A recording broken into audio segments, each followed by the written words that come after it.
Salut les amis. Aujourd'hui on va faire une petite virée sur Dieppe. Bon, on va dire qu'il fait pas très chaud. On est quand même pratiquement à Noël.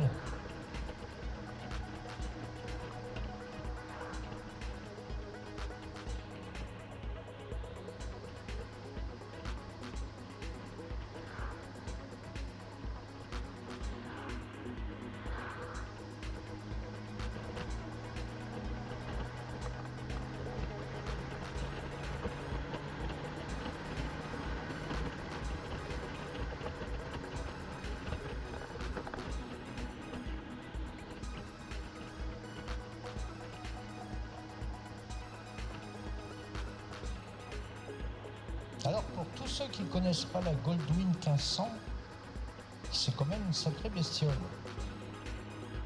C'est une moto qui fait plus de 2,60 m de long.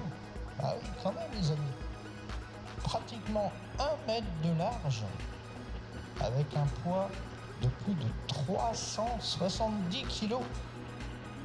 1,50 m de haut. On a une assise au niveau de la selle qui est à peu près à 75 cm. Par contre, au niveau conduite, elle est super agréable à conduire parce qu'elle a un centre de gravité très bas. Elle est équipée d'un moteur 4 temps, 6 cylindres à plat, 12 soupapes. C'est une moto qui est équipée d'un régulateur de vitesse. Les clignotants, si tu les mets, c'est comme sur une voiture, tu les mets mais tu n'as pas besoin de les enlever, ils s'enlèvent tout seuls. Et en plus, une suspension réglable avec un compresseur. En cas de crevaison, tu peux même réparer sur place et regonfler ta roue. Bon, moi je vous cache pas, j'ai un compresseur en plus sur la moto. Et un kit de réparation avec des mèches. C'est pour ça que même si je croisais un motard qui était crevé, automatiquement je pourrais l'aider.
Par contre, malgré le poids qu'elle fait, comme je vous ai dit tout à l'heure, plus de 370 kg, pour la mettre sur la béquille, c'est d'une facilité déconcertante.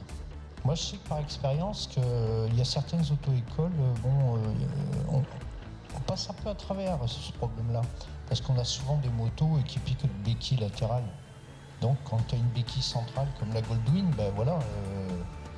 tu fais comment? Bon, je vous rassure, il y a la béquille latérale aussi.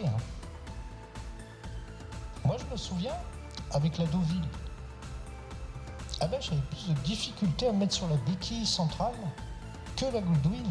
Pourtant, elle était plus légère. Alors, j'ai vu une vidéo récemment, un motard avait des difficultés pour la mettre justement sur la béquille centrale. Donc, je me demande pas si un jour, on ferait pas une vidéo là-dessus. Si tu pratiques les bons gestes, pas de problème. Ça va tout seul. Même chose pour l'enlever.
Un petit conseil, les amis motards.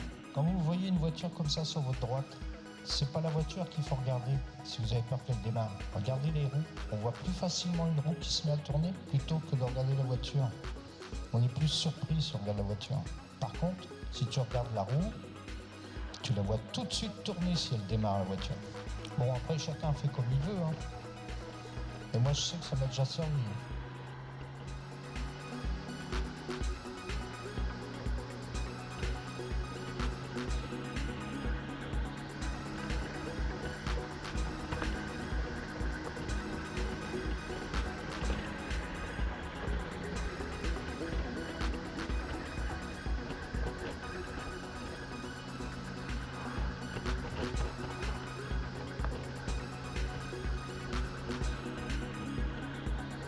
Si tu as aimé cette vidéo, n'hésite pas à me mettre un petit pouce bleu.